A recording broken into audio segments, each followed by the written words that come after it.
Just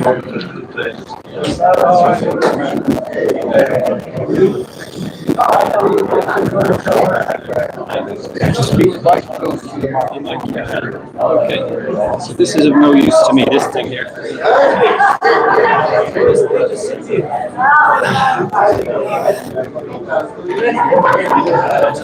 Myself. My kids. It's about 10 minutes, 10 centimeters, 10 centimeters from the microphone, okay? 10 centimeters. Yeah, please.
Dear guests, please take your seats.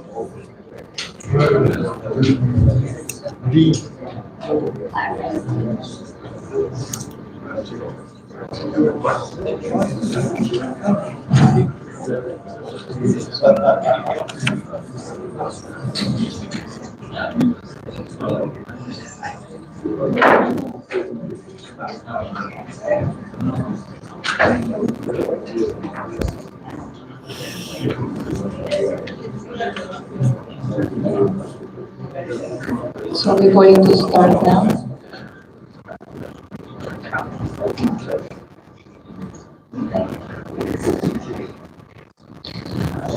So good afternoon, ladies and gentlemen, esteemed guests, ambassadors, civil society representatives, and members of the media.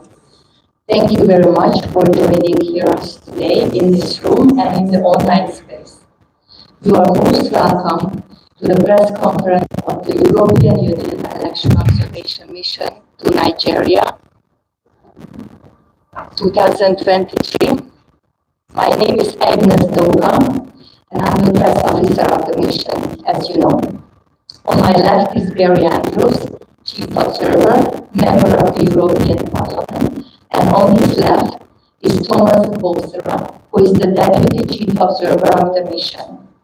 In line with European data protection regulations, please note that this event is being photographed and filmed. You have an opportunity to opt out. And if you don't want to have your picture or video taken, please signal it to my colleagues who will escort you to the back of the room.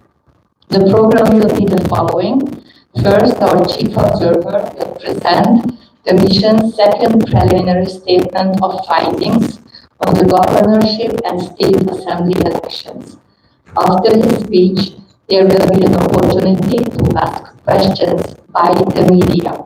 And after the press conference, our Chief Observer will be very happy to give interviews. So please silence your phones now. Chief Observer, the floor is yours. Thank you very much, Agnes, and good afternoon, everybody. Thank you very much for taking the time to come here this afternoon, Excellencies, ladies and gentlemen, and esteemed members of the press. First, I would like to express my appreciation to the Independent National Electoral Commission, INEC, for inviting the European Union to observe these important elections. And I'd also like to express my gratitude to federal and state institutions, judiciary, civil society, media, and of course political participants for their continued cooperation during the course of our operation mission. The mission started its work on the 11th of January and observed all stages of the electoral processes up to date. Our observers are still at state collation offices following the results process as we speak. For the 18th March elections, the mission deployed almost 70 international observers in 20 states across Nigeria. The mission was comprised of observers from 25 EU member states and from our colleagues in Norway and Switzerland. In this regard, I would like to thank the delegation of the European Union. In Nigeria, the embassies of the EU member states who are represented here today, and the embassies of Norway and Switzerland, who reinforced our mission with locally recruited short-term observers. Ladies and gentlemen, throughout the mission we saw that Nigerians have a great appetite for democracy and are keen to engage in various civic activities. However, in large parts of the country, their expectations were not met. Further, many Nigerians were so disappointed with the electoral process on the 25th of February that on Saturday they decided to stay at home. The voter apathy that we witnessed is, in part, a clear consequence of failures by political elites and unfortunately also by INEC. We all remember how public confidence and trust in INEC collapsed the 25th of February, primarily due to lack of transparency and operational failures in the conduct of the federal polls. Up until the postponement of the state elections, INEC limited its communication to a few press releases and ceremonial statements.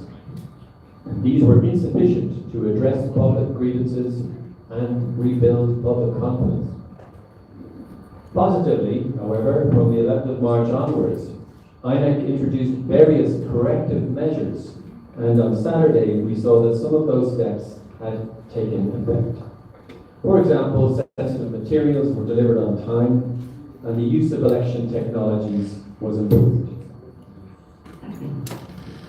Nevertheless, polling on election day was again disrupted by multiple incidents of thuggery, intimidation of voters, polling officials, observers, and journalists, and this occurred in most of the states. Lagos and Kano, as well as other states across the southern and central areas, were most affected. Unfortunately, there were also many casualties and indeed fatalities. This is worrying, as the killing of even one citizen during the conduct of an election is one too many. Our observers noticed that most polling units opened on time, with materials present and election officials ready to serve the voters.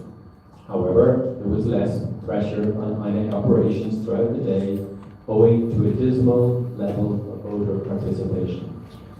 Vote buying, also directly observed by EU EOM observers, further detracted from an appropriate conduct of the election in many places. The use of election technology was more efficient this time around. By midday yesterday, gubernatorial race results forms available online range from 62 to 97%, depending on the state. A notable change if compared to the 25th of February election, when more than a quarter of presidential result forms were still missing at the declaration of the results on the 1st of March. Some 11,000 candidates competed in the state elections, among whom only a bare 10% were women. Notably, lead political parties fielded only 2 female candidates for highly prized governor seats. It demonstrates clear underrepresentation of women in political life. Most importantly, it also shows the lack of internal party policies to support and promote inclusion of women. And let me also remind you that it is almost 40 years since Nigeria signed up to the United Nations Convention on the elimination of all forms of discrimination against women, and in so doing committed to eradicate discrimination against women in political life. Before I share our assessment of the campaign environment, let me stress that intra-party conflicts, compounded by protracted deadlines for candidacy disputes, created wholesale uncertainty for voters and electoral contestants alike. We observed that some court decisions about the electoral contestants were taken only a few days before the poll. Such timelines effectively reduce candidates' prospects to meaningfully campaign. Overall, campaigns in the state elections were highly competitive. Fundamental freedoms of assembly and movement were largely respected. However, the latter was impeded in some states by insecurity and executive actions. Further, organized violent attacks shortly before the polls led to a fearful atmosphere in some parts of the country. The campaign also saw many defections and individuals switching supports from one party to another. Our observers noted that in several states, the abuse of incumbency gave an undue advantage to the party in power and limited the free expression of the will of the voter. Positively, voters in 15 out of 28 states benefited from professionally organized media debates, during which journalists questioned lead gubernatorial candidates on issues of local concern, while fact-checkers probed their responses for accuracy. It helped voters to make a better informed choice on election day, even if most incumbents rebuffed media offers. Unfortunately, attacks and harassment of journalists that occurred on the 25th of February went unprosecuted. I would hope that those who assault journalists, as well as those who perpetrated such attacks during this Saturday's polls, will be brought to justice. Our social media monitoring showed that gubernatorial candidates' online communication was focused on issues, a positive change from the presidential contest. However, disinformation contaminated online information space and aimed to confuse voters. We also recorded some dangerous rhetoric seeking to sow ethnic division. Positively, fact-checking initiatives continue to debunk such content and strive to preserve the integrity of the online space. Last but not least, I would like to commend the efforts of civil society organizations. Between the elections, national observer groups raised awareness and provided important electoral information to voters. Their leadership actively participated in online and offline discussions, calling for greater transparency and accountability of INEC ahead of the state elections. As I mentioned earlier, the collation process is still ongoing, and EU Election Observation Mission is continuing its observation of this crucial phase of the election. Therefore, I encourage stakeholders to keep committed to a peaceful process and address any grievances through the courts.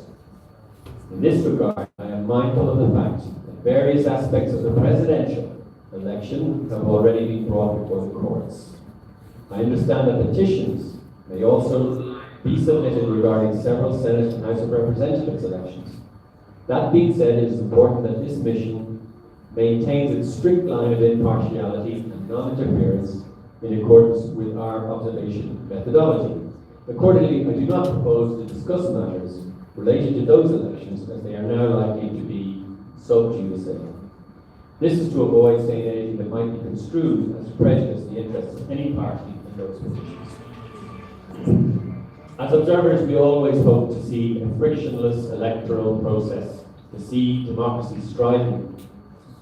Unfortunately, wide expectations that the new electoral law, in particular, would notably improve the overall conduct of the polls were not met, due in part to the poor implementation of the law and lack of political will to achieve its objectives. The conduct of the 2023 elections revealed systemic weaknesses of election administration that, if not properly and comprehensively addressed, could lead to democratic backsliding. This can have costly consequences for any country on any continent. Considering the pivotal role Nigeria has for this region, for Africa and the world, this is particularly important at this time. And thank you very much for your attention. I'm back to it.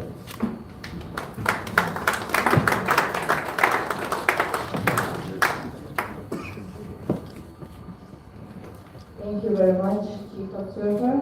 So now we are opening the floor for questions from the media.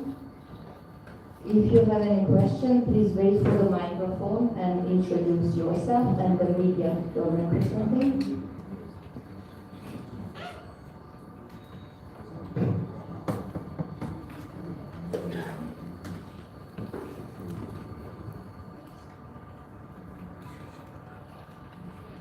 I don't see any hands up. Oh yeah, we get this gentleman here. Side of the room. Let me see that because of the camera. No, you can't. My name is Frank. We are the reporter with Channels TV. I would like to ask one question. I know that in September, before the commencement of the election, the EU promised that the nation will be pledging over 13 million euros for the conduct of credible elections. The presidential and national election is gone. The governorship and state assembly election is winding down. I would like to ask, from what you have observed so far, are you getting value for your money, the money you spend on this process? I would like to ask that. The second question, what will the EU be doing for those who so far are supported also, who are caused some infractions on the electoral process? At the end of the day, what will you be doing as a penalty to them? Thank you. Thank you very much for that question. I think it's important at this point to draw a distinction between this mission and the European Union delegation. So we do represent the European Union together, but we are two separate entities. So the European Union mission is here since early January, and our core team, some of whom you see here this afternoon, will be here until late April the 11th. And we will complete our reporting process within 3 months after today. And we will provide a final report with conclusions and recommendations. What you were describing in terms of EU investment in the democratic and governance process here in Nigeria is outside of our mandate. Nevertheless, it is important for us to be impactful and that the work we do is useful for Nigerians in particular. And in our engagement with political participants, but also especially with CSOs, civil society organizations, we have been reminded that the European Union's reports arising from these electoral processes have value and meaning. And we also carried out a follow-up mission from the last presidential elections in 2019, just a year ago. And we were able to identify progress that was made against some of the recommendations from 2019. So naturally there is some disappointment about the events over the last 3 or 4 weeks, but we would commit fully. This is why we have such a team of experts, why we're here for the long haul, why we've been here throughout the process, not just for election days itself, because we are committed to Nigerian democracy on behalf of the people of Nigeria. In relation to the infractions that you mentioned, again, I'm sorry to say that it's outside of our mandate to talk about the way in which investigations should take place or prosecution should follow from the convictions. And these are a matter for the criminal authorities. And as I mentioned before, we would encourage anybody with a grievance or who has evidence in relation to a grievance to share that with the appropriate legal authorities and to pursue those grievances in the appropriate legal channels. Thank you. Thank you so much. Next question, please. This gentleman here. Good afternoon. My name is Dr. Anul Emmanuel. I write for AFP World News Elite. I just want to find out from you, there have been reported cases of death arising from individuals who tried during this period to disrupt elections. Some of them were killed by secret agencies, and some apparently maybe in the process of conflict, engagements like that. I don't know if from you if you have a record of these numbers across the country since you have observed nationwide. Thank you. Thank you very much for that question, and I did try to draw attention to this fact.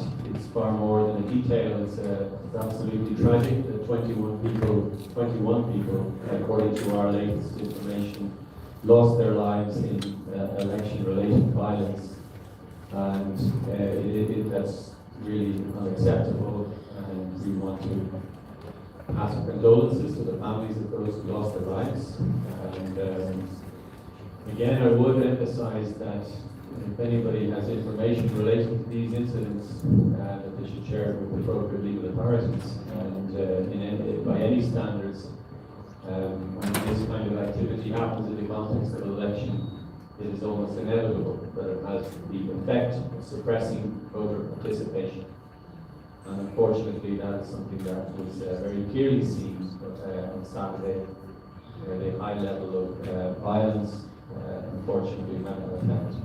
And these are standards of voter participation that are central to Nigeria's commitments to its own legislation and the international covenants that it's already signed up to. So we are saddened to share that information with you, and unfortunately that is the reality.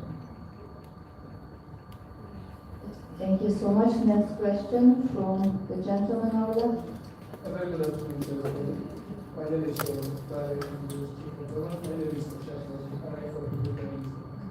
You said there is more deployment of technology in this election. Are you worried that some states gubernatorial election have not been announced because of accusation that papers was not used to conduct the election? And I would ask you, sir, please, would you say that there is an improvement in this election compared to this presidential election? Thank you very much.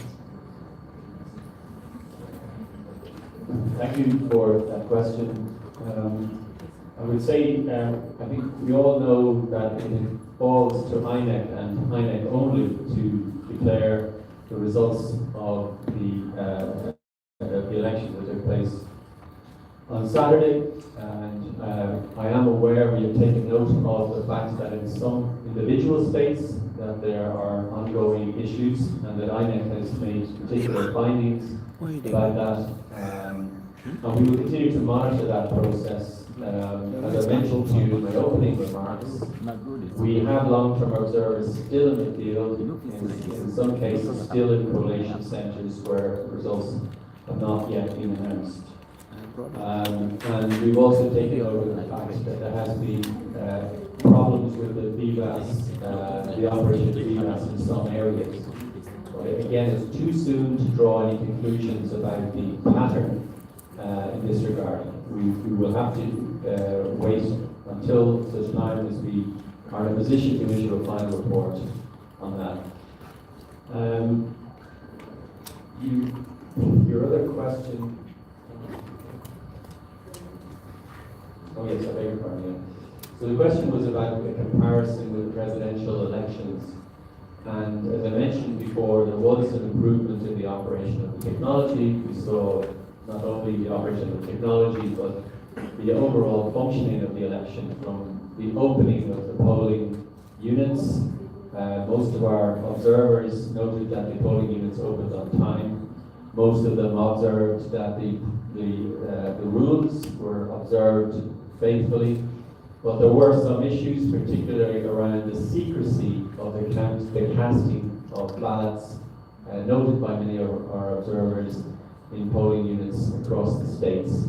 And this is an area, obviously, for improvement. But the most notable improvement was in the operation of the results viewing platform, where the promise of real-time opportunity to see the uploading of results was fulfilled in most cases. So there certainly was an improvement, but I would also add that there was a much lower turnout, which put less pressure on the electoral infrastructure that was operated on Saturday compared to the presidential. Thank you so much. Now we take the question from the back of the room. Good afternoon. My name is Sergeant Usman from African Independent Television. Okay, now the election so far for the governorship election, so that there was issues of robbery and violence in some parts of the state. The EU has been observing elections for quite some time now. Does it mean that your recommendations were not adopted after the past elections? And my second question is, those that are obstructing the democratic processes in Nigeria, what would be the punishment after this election? Thank you.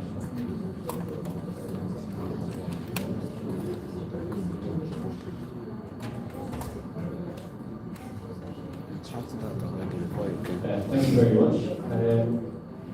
As I mentioned before, our election observation mission follows a very specific methodology, and this is the seventh election since the restoration of democracy in 1999 that the European Union has covered.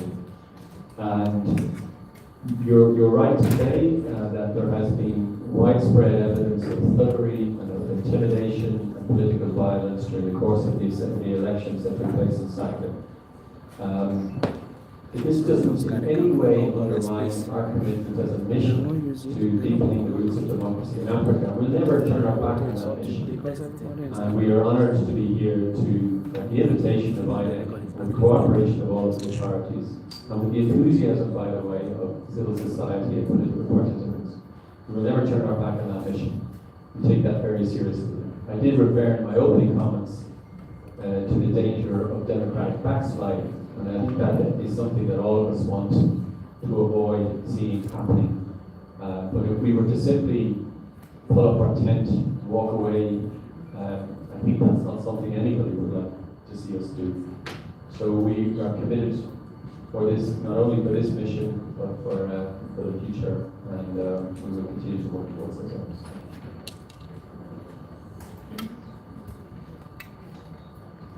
Last, please.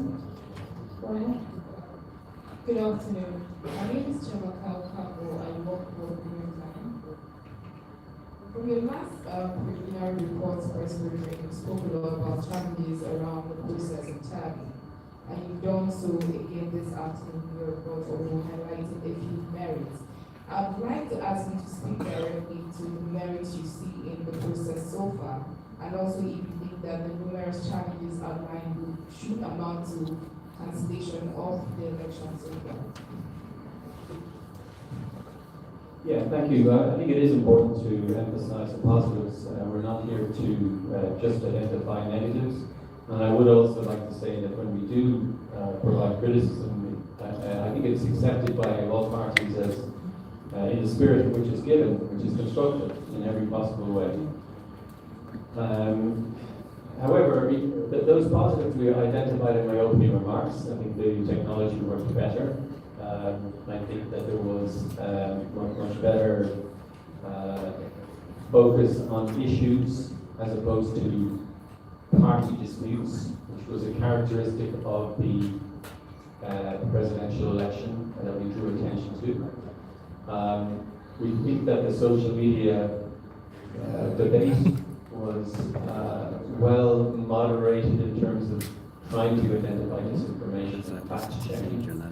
And there was, we thought, movement and assembly of candidates were broadly speaking very positive, and we wanted to draw attention to it. It's really important that we emphasize those things. But nevertheless, we don't want to simply sugarcoat some other difficult truths, because we wouldn't be doing it ourselves justice, and certainly we wouldn't be doing justice to the people in Nigeria who have such a very obvious appetite for democracy.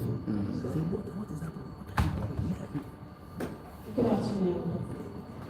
My name is Georgina. I'm presenting a report for Arise News. We made mention of several issues, and I took particular attention to your statement. Systematic weakness of the electoral process, if not addressed, could result in democratic backsliding. Now, going forward, what would you say the government of Nigeria and the electoral body should put together to address this democratic backsliding, as you put it? Because, of course, we do not want to go back to the military era. We want to continue this democratic process. Yes, we have our issues, but what would you highlight as factors that the electoral body should put together to address this, as well as the government? Remember, we saw ethnic sentiments being waked up in certain states in the country, and Nigeria is one state, one country rather, and we would want to remain as one. Thank you. Well, thank you for drawing attention to that comment at the end of my speech. And it is a worry, and it's, by the way, it's unfortunately something that's happening across the world. So we have to take this very seriously. All of those of us who are dedicated to democracy and that are complacent about it, it's important that we identify shortcomings when they happen and have honest and robust conversations about it when we fall short of the standards that we set ourselves. And we will make conclusions and recommendations in due course. But I don't want to avoid your question. I think it's important that I remind you that when we do these missions, we try to test the process against criteria that are internationally accepted, particularly inclusivity and transparency. And unfortunately, some of the technology, particularly the presidential, was not adequate to its intentions and objectives, and this offended against the principles of transparency. And also the security problems that were experienced on Saturday make it very difficult for people to participate in these elections, and therefore reduces inclusivity, the capacity of people to exercise their democratic right to choose the government, and disenfranchises so many people. So I would draw attention to those two factors. And as I said, this is a preliminary report that we're sharing with you today, and we will continue our work over the next few months before we conclude the final report. Thank you. Please go ahead.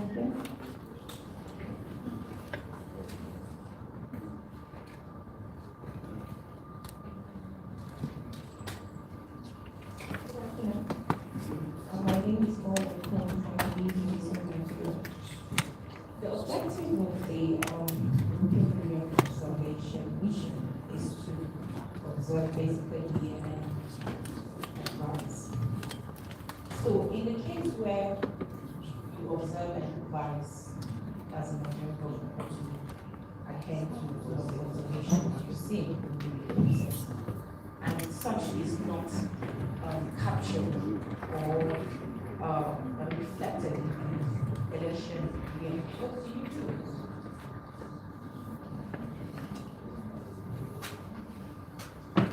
Well, that's what I mentioned earlier was that arising from the 2019 election, we made a final report which contained 30 recommendations, which is it out there in the public domain for 2019. And last year we had an election follow-up mission in March of 2022. We used that follow-up mission to essentially X-ray those recommendations and see which one of them were implemented or partially implemented. And we concluded that 13 of them were implemented or partially implemented, and where they weren't implemented, attempts had been made unsuccessfully in some cases to implement. For example, on improving the number of women participating in the election. We know that bills in that regard didn't succeed in the House and Assembly, so that's the limit of what we can do as a mission. We can only present this information, but I think we are very thorough about this, and we do follow up, and we do concern ourselves with impacts. We don't want to waste your time. We don't want to waste the time of the Nigerian people with this engagement. And this methodology has tried and trusted and has survived the test of time, has added value in many countries across the world, and we really hope to see that the same here in Nigeria. Thank you so much. For the last question, please.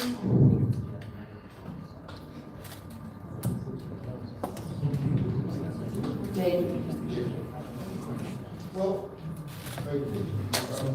I keep trying to listen to the very succinct presentation, and I did hear your comment about the inclusion of women. It's a good thing, but I don't think I heard about the inclusion of persons with disability. I know that you did mention that in the first report from the presidential election. Did you monitor the inclusion of persons with disability in this particular process? Knowing fully well that we had 34 persons who contested various levels of election, and I'm glad that at least one person won as a governor. Did you monitor that process? Thank you.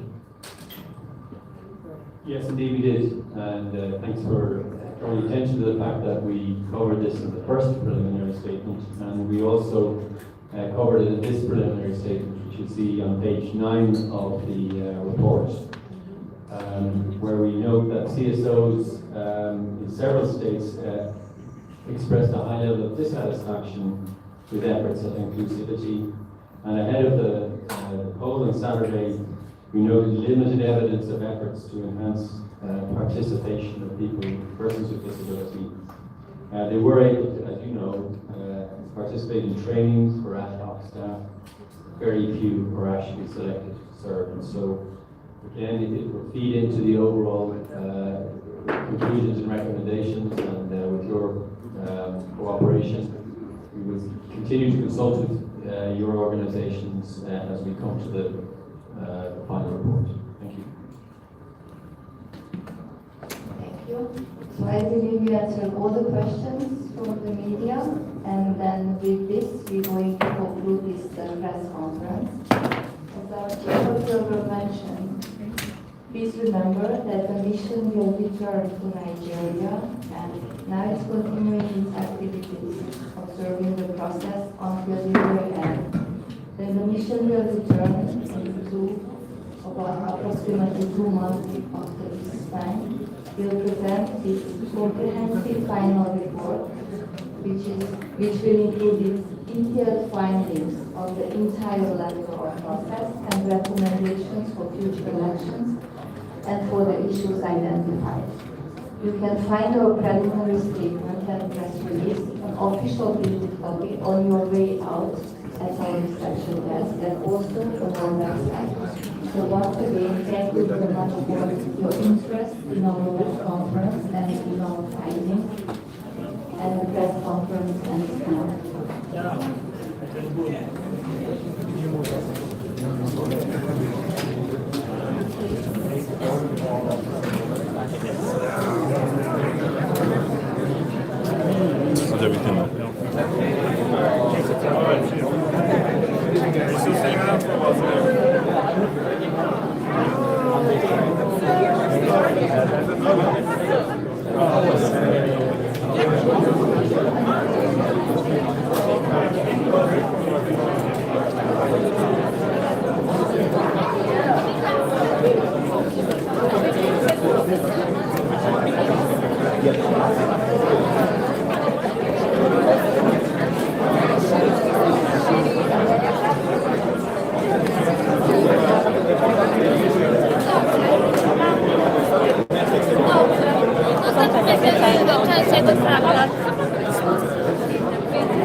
The soft copy is on our website. As we did last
Appreciate it.